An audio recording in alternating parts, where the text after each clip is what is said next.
Salut, ici Maxime Johnson. Chez les fabricants de téléphones intelligents, il y en a un qui est, je dirais, moins connu du grand public, mais qui est quand même très populaire auprès de certains amateurs, et c'est la compagnie HTC. HTC vient de passer 2 années difficiles, mais l'entreprise espère revenir en force en 2013 avec son nouvel appareil phare, le HTC One. On va aller le voir d'un peu plus près. Alors, voici le HTC One. Le HTC One, écoutez, je ne vous ferai pas de cachette, c'est vraiment un superbe téléphone. Dès qu'on le prend dans ses mains, vraiment, on a une impression qu'on n'a pas souvent avec des appareils comme ça. C'est vraiment un appareil qui est haut de gamme, c'est un appareil qui est de luxe, qui moi-même me rappelle presque une montre là, de luxe qu'on aurait en métal et en verre, qu'on touche et qu'on aime montrer. Eh bien, je trouve que le HTC One, c'est exactement ça. C'est un appareil qui a beaucoup de gueule, qui a une fière allure et qui a vraiment un aura là, de luxe qui s'en dégage, qui est assez impressionnante, merci.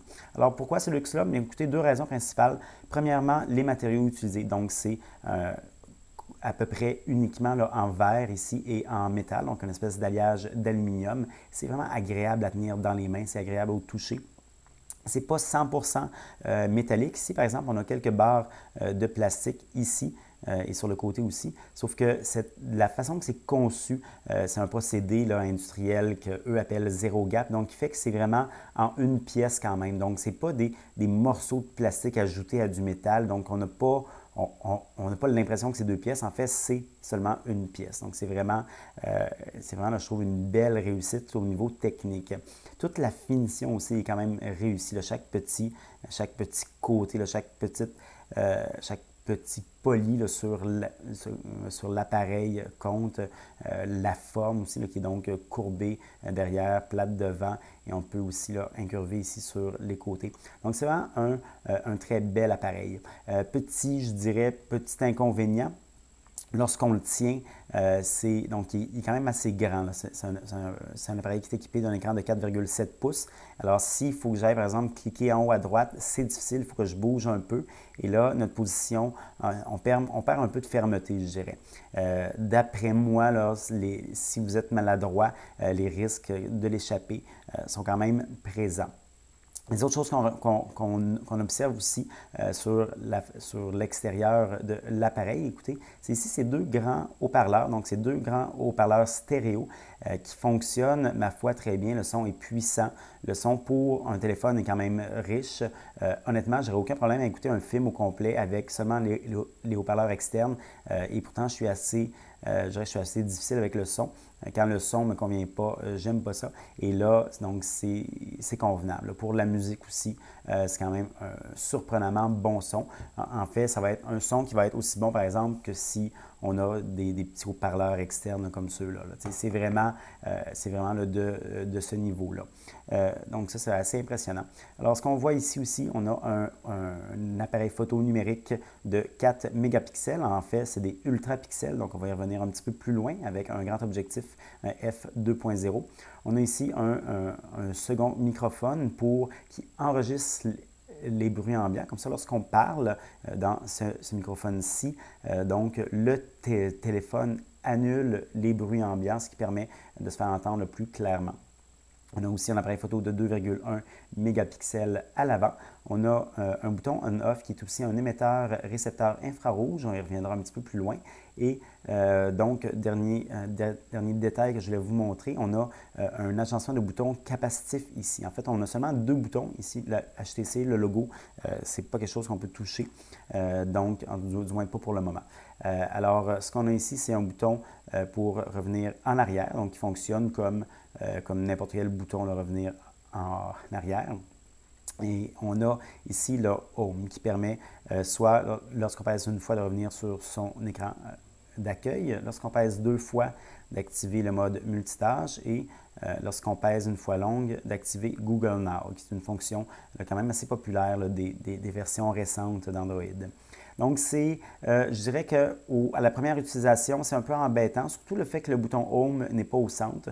En fait, vraiment, naturellement, c'est ici qu'on pèse tout le temps, mais ça ne fait rien, ça ne sert à rien. Ceci dit, en quelques heures, on s'y habitue et après ça, on n'essaye plus jamais de revenir au centre. Donc, ce n'est pas vraiment un problème. Aussi, il y a beaucoup de gens que j'avais entendu chialer contre le fait qu'il fallait peser 2 fois, une fois. Écoutez, en fait, c'est exactement la même façon que Apple fait avec son iPhone, une fois, 2 fois ou une fois longue. Et donc, l'apprentissage se fait quand même rapidement. Et donc, je ne trouve pas que c'est vraiment un problème non plus. Alors, j'ai ouvert l'appareil entre-temps et ce qu'on peut voir ici, c'est une des premières caractéristiques qui frappe du téléphone, c'est son écran. C'est un grand écran de 4,7 pouces. C'est un écran avec une résolution 1080p. C'est vraiment une belle résolution et lorsqu'on ouvre du texte, là, écoutez, je ne peux pas vraiment voir en fait parce que ma caméra n'est pas assez bonne, mais je pourrais être à 1 cm de l'écran et je ne verrais pas les pixels dans le texte. C'est clair, clair, clair. Les photos aussi sont super belles sur l'écran. Ça fait des images nettes, ça fait des images vraiment avec des belles couleurs. C'est vraiment donc un très bon écran dans son ensemble. Au niveau des caractéristiques internes maintenant, ce qu'on y retrouve, c'est un processeur à 4 cœurs, un processeur Snapdragon 600 qui est tout simplement le plus puissant sur le marché présentement. Alors, dans les faits, vraiment, les performances sont excellentes, tout est fluide. Comme on peut le voir ici, j'avais fait un petit test, un petit benchmark, on arrive à 12 400 sur le quadrant. On est loin devant les téléphones de l'année dernière. C'est vraiment, vous n'arriverez pas vraiment à utiliser toute la puissance de l'appareil. Vous allez faire fonctionner toutes les applications de la boutique Google Play sans problème. Et donc, je ne crois pas que la puissance va être un problème avec ce téléphone-là, même là, dans 3 ans, lorsque votre contrat va arriver à échéance. Donc, c'est vraiment là, une petite bombe, comme on dit. Au niveau des autres caractéristiques internes, on a 2 gigaoctets de mémoire vive et on a aussi donc 32 gigaoctets d'espace. Malheureusement, cet espace-là, c'est tout ce que vous aurez parce qu'on n'a aucune fente pour carte SD. Mais ceci dit, 32 gigaoctets, c'est quand même pas mal. Et on a aussi l'accès à 25 gigaoctets en ligne via Dropbox. Maintenant, par rapport à l'autonomie, c'est quand même je dirais une bonne autonomie, mais sans non plus être exceptionnel. Alors, donc, on a accès là, à différentes fonctions au moins, entre autres un économiseur d'énergie ici qui permet de réduire le processeur, de réduire l'affichage, la luminosité, de désactiver la vibration et de fermer la connexion de données lorsque l'écran est fermé. Alors, je dirais que sans le mode économie d'énergie, vous arrivez à passer au travers d'une journée normale. Et avec le mode économiseur d'énergie, vous arrivez là, à passer au travers d'une journée là, très chargée, très longue, sans aucun problème. Et ce qui est bien, c'est que le mode économiseur d'énergie n'affecte pas tant que ça les performances. Donc, le processeur que je vous parlais plus tôt, qui est dans la HTC One, est tellement puissant que même lorsqu'il est réduit, il demeure vraiment beaucoup plus performant que les autres téléphones qu'on avait sur le marché il y a quelques mois seulement. Donc, ça, c'est un point positif. Maintenant, le logiciel. Alors, ce qu'on a, c'est Android 4.1, donc Android 4.1.2 en fait, qui est Android Jelly Bean. Ce n'est pas la version la plus à jour d'Android, mais donc HTC devrait mettre son logiciel à jour éventuellement vers le 4.2. Alors, ce qu'on a aussi, c'est HTC Sense. Donc, HTC Sense, c'est différentes fonctions et différents ajouts à l'interface. Alors, la principale nouveauté d'HTC Sense 5, c'est ce qu'on voit ici, c'est le Blink Feed. Le Blink Feed, c'est quoi? C'est un fil de presse qui affiche des sites web, mais aussi des informations de ses contacts Facebook, LinkedIn, Twitter, etc. Donc, c'est vraiment un fil qui est intégré directement à l'interface. Si vraiment je ferme mon téléphone, par exemple, et lorsque je le rallume, voilà, eh bien, j'ouvre, ça va directement là, dans ce fil-là. Évidemment, ça ne remplace pas complètement votre écran Android habituel. Donc, je peux aller à droite comme ça et là, j'ai mes écrans normaux avec mes widgets, mes applications et autres. Ce qui est bien, c'est que le téléphone se souvient de qu'est-ce que vous utilisez. Donc, si ce que vous voulez, c'est l'écran normal, eh bien, lorsque je referme mon téléphone, lorsque je le réouvre, eh bien, j'arrive ici comme c'est le cas avec n'importe quel téléphone. Donc, vous n'avez pas, si vous n'aimez pas le Blink Feed, il ne vous sera pas imposé et tant que vous ne glisserez pas votre doigt comme ça, vous ne le verrez jamais. Donc ça, c'est quand même correct pour ceux qui n'aiment pas ça. Donc moi, je trouve que c'est quand même un ajout intéressant que je me rends compte que j'utilise quand même un peu. Pas forcément tout le temps, mais un peu. Il y a aussi des modifications à l'interface par HTC Sense, entre autres aux icônes, aux applications. Donc, curieusement, HTC a choisi d'afficher moins d'applications qu'on le pourrait là, avec un écran de cette qualité-là. Ça fait une interface qui est plus dégagée. Moi, j'aime bien, mais il y a des gens qui aiment moins. C'est vraiment une question de goût. Heureusement, lorsqu'on a des dossiers, mais là, eux, ils ont là, toutes les applications qu'ils peuvent avoir et là, c'est peut-être un peu plus complet. Encore une fois, ici, l'interface se souvient d'où on était. Donc, si je reviens à mon fil de presse, à mon Blink Feed ici, si je rappelle mes applications, mais là, j'ai donc l'endroit où j'étais. Donc, je pourrais avoir comme toutes mes applications intéressantes rassemblées à un endroit et toujours accéder là, à partir de cet endroit-là. HTC Sense, c'est aussi des applications différentes. Alors, on a par exemple l'application Galerie que je vais vous montrer. Alors, la galerie permet d'afficher ses photos donc selon différentes façons, entre autres donc en événements. Donc, en fait, c'est surtout par les dates là, si vous nommez pas vos événements, mais aussi par localisation. Donc, présentement ici, j'ai 111 photos de prise à Montréal. Si j'en avais pris à Québec, malheureusement, ça n'a pas été le cas pour l'instant parce que je n'ai pas voyagé avec. Donc, je pourrais avoir là, sur la carte où ont été prises mes différentes photos.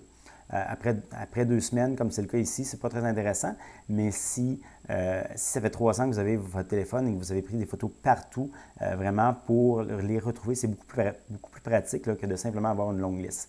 La galerie aussi affiche des photos de ses amis, de ses contacts Facebook, de ses différents réseaux sociaux, etc. Maintenant, l'autre application que je voulais vous parler d'HTC Sense qui est intéressante, c'est le Sense TV qu'on voit ici. Donc, Sense TV, ça profite justement de l'émetteur-récepteur infrarouge ici. Donc, qu'est-ce qu'on a? On a ces applications, ces émissions préférées ou des émissions qui nous sont suggérées selon nos émissions préférées et nos postes de télé préférés. On a aussi donc qu'est-ce qui s'en vient bientôt. On a qu'est-ce qui va être à l'affiche cette semaine dans ce qu'on préfère. Je peux avoir aussi, donc puisque le téléphone sait c'est quoi les postes que j'ai sur mon satellite, donc je peux lui dire donc c'est quoi les films que j'ai présentement, c'est quoi les films qu'il y a plus tard aujourd'hui. Et c'est donc une télécommande universelle. Alors, je peux dire, alors moi, je veux voir Erin Brockovich. Alors, je clique là et le téléphone va carrément changer le poste de mon téléviseur. Donc, je peux aussi l'allumer, le fermer. Je peux aussi là, contrôler donc mon récepteur satellite. Je peux contrôler mon système audio, etc. La programmation se fait très facilement. J'ai vraiment trouvé ça vraiment facile. Et on peut programmer chacun des boutons manuellement. Donc, avec le port infrarouge, là, si vous avez un bouton qui ne marche pas ou si vous avez un bouton spécial là, qui n'a pas été programmé. Donc, ça, je trouve que c'est quand même, c'est pas une application parfaite. Moi, je regrette entre autres que les émissions québécoises là, n'ont pas de vignette, mais c'est quand même un petit peu intéressant et ça pourrait vous permettre, par exemple, d'économiser une de vos manettes. Donc, c'est un petit ajout là, de HTC Sense à Android 4.1.2. Maintenant, la grosse nouveauté que je vais vous parler aussi, c'est l'appareil photo. Donc, l'appareil photo, comme j'ai dit plus tôt, c'est un appareil qui affiche des ultrapixels. C'est quoi des ultrapixels en fait? C'est comme des mégapixels, mais donc on en a moins, on en a 4 seulement, et les mégapixels, le capteur en fait, il est plus gros. Donc, on prend beaucoup plus de lumière et ça a un gros effet, entre autres lorsqu'on est à la noirceur. Donc, l'appareil photo, on peut prendre des photos très efficacement, très rapidement. On peut, donc ça, c'était déjà le cas avec les autres générations. On peut aussi avoir donc différents filtres intégrés. On peut prendre des vidéos. On a aussi accès à énormément de paramètres, donc HDR, nuit, panorama et donc tout ici là, sur l'ISO, la balance des blancs, l'ajustement de l'image, donc l'exposition, le contraste, la saturation, la netteté, etc. Donc, on peut vraiment ajuster ces photos et comme l'ultrapixel de HTC, c'est un pari qui est audacieux, mais c'est un pari qui fonctionne. Alors, je trouve vraiment surtout lorsqu'on est dans le jour, ça prend de très bonnes photos, mais c'est comparable là, un petit peu à ce qu'on voit, là, par exemple, avec l'iPhone et autres. Mais à la noirceur, à la pénombre, c'est vraiment, c'est dans les lignes majeures, c'est vraiment un très, très bon appareil. Donc, l'appareil photo a aussi des fonctions logicielles rassemblées sous le nom de HTC Zoé. On le voit ici, Zoé. Alors, Zoé, qu'est-ce que c'est? C'est que je peux prendre une photo et ce qu'on va faire, c'est qu'on va prendre la photo et là, ça va prendre un court vidéo après.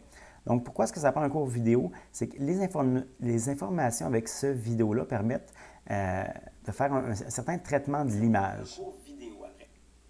Bon, alors, je vais vous montrer ces traitements d'image-là. Donc, je ne traiterai pas, on ne prendra pas celle-là parce que ce n'est pas très intéressant. Et je vais aller, par exemple, dans une ici. Alors, j'étais dans un corridor et il y avait quelqu'un dans ma photo. Donc, c'est un peu embêtant. Alors, ce que je peux dire, donc, je viens ici, je fais « Modifier ». Et puisque c'est une photo Zoé, donc j'ai accès à beaucoup de retouches. Entre autres, ici, suppression. Donc, je passe sur suppression et là, cette personne-là qui était dans mon image, je l'enlève. Donc, je peux la remettre, je peux l'enlever. Donc, c'est le genre de petites fonctions là, que Zoé permet. On peut aussi avoir un effet stroboscopique, donc pour ajouter la personne à différents endroits. Donc, dans ce cas-là, ce n'est pas vraiment intéressant, mais si on avait quelqu'un, par exemple, en vélo qui faisait une cascade, ça pourrait faire un effet amusant.